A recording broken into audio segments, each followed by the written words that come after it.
What is going on, guys? It's Cody. I got some Hearthstone Handlock ranked gameplay for you guys. This game actually ended up being Handlock versus Handlock, which is pretty cool because that doesn't happen very often. As you see in the beginning, I throw away the Twilight Drake. That's just because in this matchup you have to assume that you're playing against Zoo, and Twilight Drake is useless against Zoo. You have to mulligan for some kind of early game because you aren't just going to be able to tap until turn 4 and then drop a Twilight Drake because you'll die on turn 5. So luckily I got some Sun Furies to go with that Watcher that I had, but it actually ended up not mattering because I was playing against a Handlock. This guy wasn't great. He actually ends up burning a Mountain Giant by tapping too much, which is pretty hysterical. But what I wanted to talk about in this video was nostalgia and the power it has over our thinking and how we go through with the motions of our lives.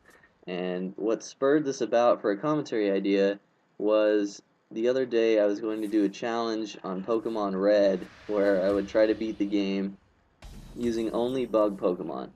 And as you can imagine, that ended really quickly. um, I got to, I think I beat Brock's gym and then stopped. And it wasn't because it was difficult, it was just I was so mind-numbingly bored with playing that game. Which kind of caught me off guard because I had always remembered those games as being um, so incredible and revolutionary and a huge part of my childhood. And I just remember putting hours and hours into those games. And to go back and play it and have it be brutally boring was very surprising for me.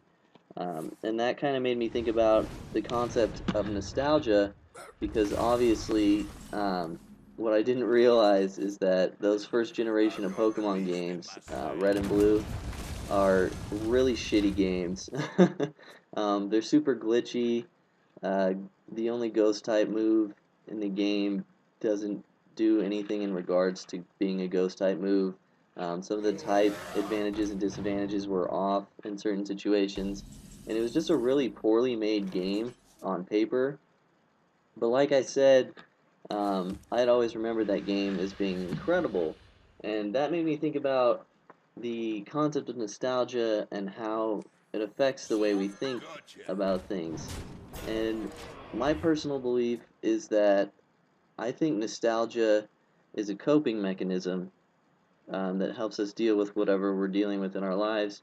And regardless of if you are living a perfect life and you're 100% happy, still subconsciously you need some kind of coping mechanism to deal with whatever conscious and or subconscious worries or stresses you have.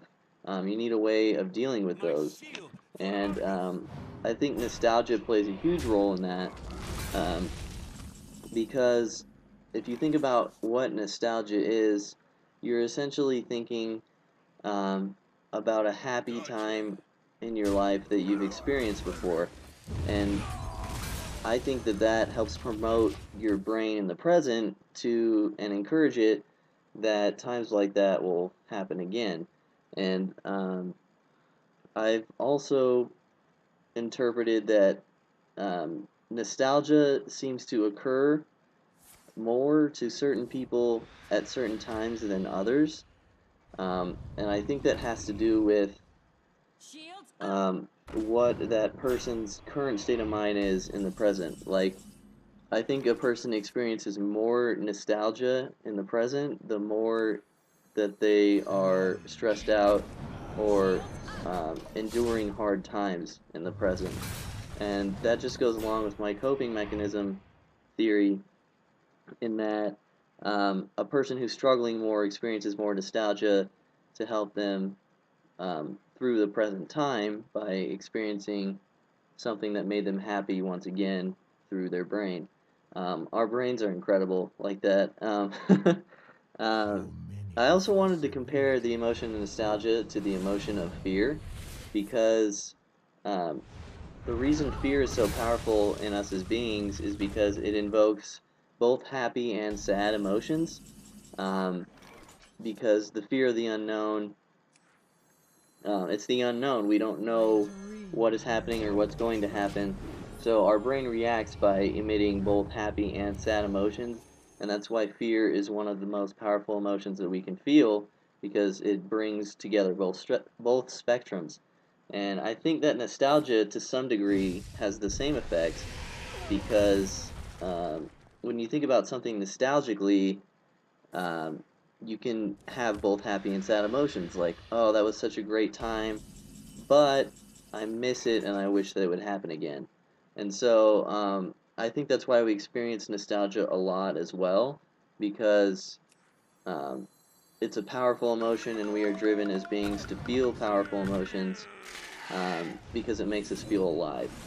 And that about wraps it up for the video. I would suggest go watching a movie called Mr. Nobody. It was on Netflix like 2 weeks ago. I assume it's still on there. It's basically addresses nostalgia in reverse. Like he tries to go through what's going to happen in the future, all different directions. Um, but if you enjoyed the video, if you enjoyed the commentary mostly, give it a like and subscribe to my channel. I've got more content like this coming. And thanks for watching, guys. Let me know what you think about nostalgia and how it's affected your lives in the comments. And thanks for watching again, guys. Talk to you later.